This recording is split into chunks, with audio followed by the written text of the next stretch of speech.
It's brilliant. I watched the machine break. I've watched it many times. It goes,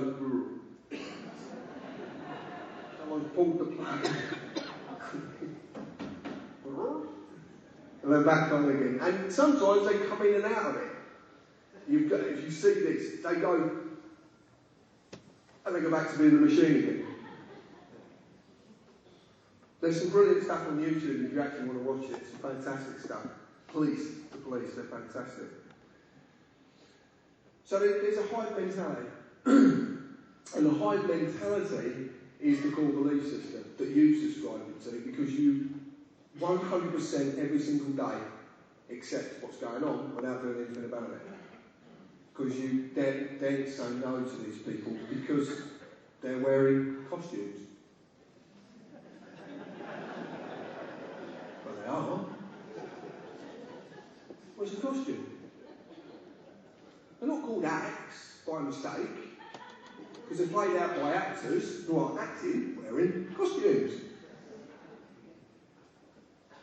That's all it is. And when they go home at night, they take the costume off and stop being the actor. Get up in the morning, boom, boom, put the costume back on, they're back being the actor again. It's that simple. When you realise they are just an actor wearing a costume, the thing called intimidation starts to lessen. It takes a while, it does take a while. Then fluorescent jackets that the police wear can be quite alarming to some people. I know that. A judge wearing a funny wig on his head, or a barrister wearing a wig and he's looking at all this. It's part of the act. Do you reckon they go home at night and walk around, hello darling, had a good day? It's like me being a chippy wearing a nail belt when I get home, smashing everything with the hammer handle. But this is the point I'm making. You live in a world of fear which is of your own creation. It's because you allow it to exist, not because they allow it to exist. All they've done is realise that you'll subscribe to this and they just took the piss. That's all they've done. They've done pretty much what most people would do if people just roll over and say, oh, go on then, tickle me belly. God, I like it really. I love being taxed to the hill. Oh, it's fantastic. What a wonderful world we live in. But that's basically what you're saying. If you learn to use the word no, and you use it nicely, and when you do this for yourself, don't accept what I'm saying. I've done it. So I can relate the stories and tell you what actually happened, which people can corroborate and can back it up. I've been attacked heavily because I was doing 122 on the M6. Excuse me. And got flashed by a camera. Had a conversation with a policeman who I got through the corporate officer to the policeman and then through to the man inside the costume, and I've never been prosecuted. I've never received a thing, and it's now actually out of date. It's completely out of date. So they can't do anything now anyway. I'm not saying you should go on the M6 and do 122 miles an hour. If you've got a car that does that speed, and you like driving fast, go up onto the M6 toll road, because it's a private piece of road, and all you've got to do is pay £5.50 to go on the racetrack.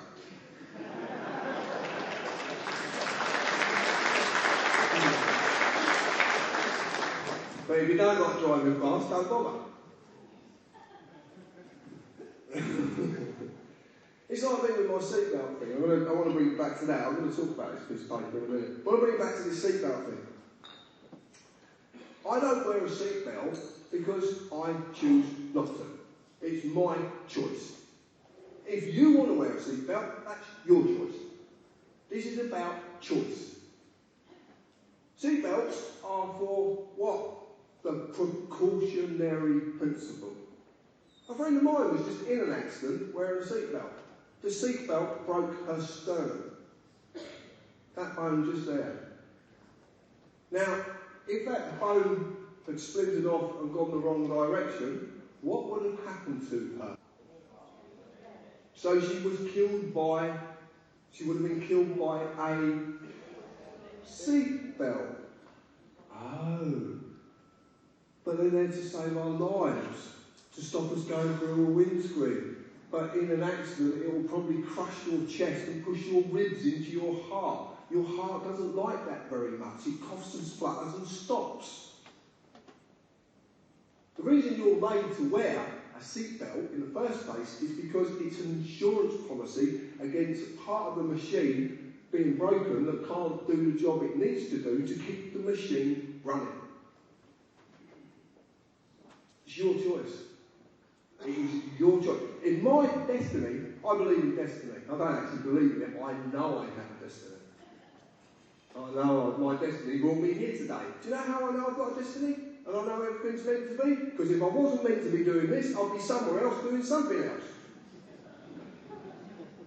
Well, it is simple, isn't it? So, you have choices every single day. And this is what I want, the choice, you've got a choice whether to say yes or no. You don't have to accept things. And it's going to take a lot of us to do this. We've started something on GBC, and I did it at 4 of my talks. We picked Tesco's. Tesco. We picked Tesco's, and we said, right, we're going to boycott Tesco's over fuel. We're not going to Tesco's anymore. We're going to boycott. Every little helps. Absolutely.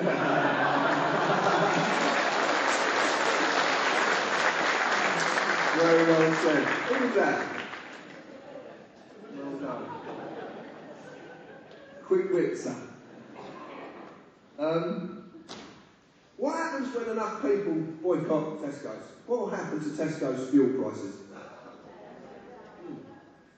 What will everybody else do who supplies fuel?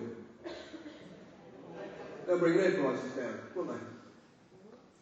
But you don't stop there. You then pick the highest again and do exactly the same. What are you going to end up with in the end? You're going to end up with fuel, not free, you was wishful thinking, Dale. What you're going to end up with is a situation where the fuel prices get to a reasonable level and will stay there because they know exactly what you'll do if they start to rise again. Who holds the power? You're getting it. See how simple it is? Now you can go down to Parliament Square and stand there till you're all blue in the face, barking and shouting. You can protest outside Parliament, you can protest outside Downing Street, which is nicknamed Fort Knox. You can do all of that, and they'll just put the prices up. What happens if you start to deny their lifeline? See? It's this simple. This is how simple it is. If you want to take this government to court, can I ask you a question? What court are you going to actually take them to that they don't own? This one.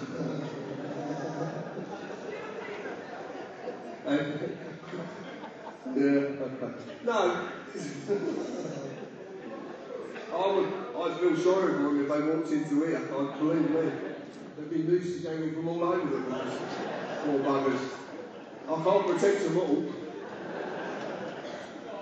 Yeah. It says in here this morning, the EU takes UK to court. Where?